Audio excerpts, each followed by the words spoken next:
2026 আমাৰ ভৈৰৱকুণ্ড ফেষ্টিভেলৰ কাৰণে আজি আমি ভৈৰৱকুণ্ড ফেষ্টিভেল মানে বুক মাই মানে শ্ব' বা টিকেট বুকিং কৰিবৰ কাৰণে আজি আমি অপেনিং কৰিলোঁ।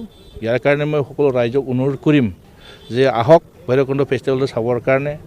আৰু অনলাইন টিকেট মানে বুকিং কৰিবৰ কাৰণে এভেইলেবল আমি এটা ৱেবছাইট দিয়া হৈছে আৰু অফলাইনো আমি ইয়াত মানে সংগ্ৰহ কৰিব পাৰিব। অলৰেডি আমাৰ দুৰ্গা মণ্ডপ ইয়াত অলৰেডি টিকেট এভেইলেবল পাব। ইয়াৰ কাৰণে আমি BTC-বাসী ৰাইজ অসমবাসী ৰাইজক সকলোকে অনুৰোধ কৰিছোঁ আমাৰ ইয়াত ভৈৰৱকুণ্ড ফেষ্টিভেল চাবৰ কাৰণে সকলোকে মই অনুৰোধ কৰিছোঁ আৰু যাতে টিকেট লৈ যাতে আপোনালোকে ভালকৈ ইয়াত সেই ফেষ্টিভেলটো ভালকৈ আপোনালোকে চাব পাৰিব।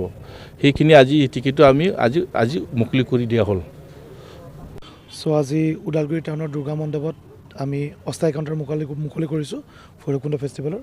ইয়াত আমাৰ ঋতু ৰিবা আৰু ঋতু পাঠক দুজনৰে টিকেট আমাৰ ইয়াত অনলাইন এণ্ড অফলাইন দুটাই এভেইলেবল হ'ব আজিৰ পৰা। আৰু টিকেটৰ ৰেটবোৰ আমাৰ 500ৰ পৰা ষ্টাৰ্ট আছে। 500ত আমাৰ জেনেৰেল এণ্ট্ৰি আছে, তাৰপিছত 1000 GA, তাৰপিছত VIP ষ্টেগ 2000, VIP কাপল 3000 আৰু আমি এইবাৰ ফেন ফিট এটা ৰাখিছোঁ য'ত ফেন ফিটত আমাৰ ক্ৰাউডবোৰে নিজৰ পচন্দৰ আৰ্টিষ্টক একদম ওচৰৰ পৰা চাব পাৰিব, ওচৰৰ পৰা চুব পাৰিব। সেইটো কাৰণে ফেন ফিট ৰাখিছোঁ। আৰু অন স্পট কিবা এটা পিছলৈকে এটা টিকেট কৰি আছে, সেইটো অন স্পটতটো এটা বেলেগ এটা ৰেট হ'ব।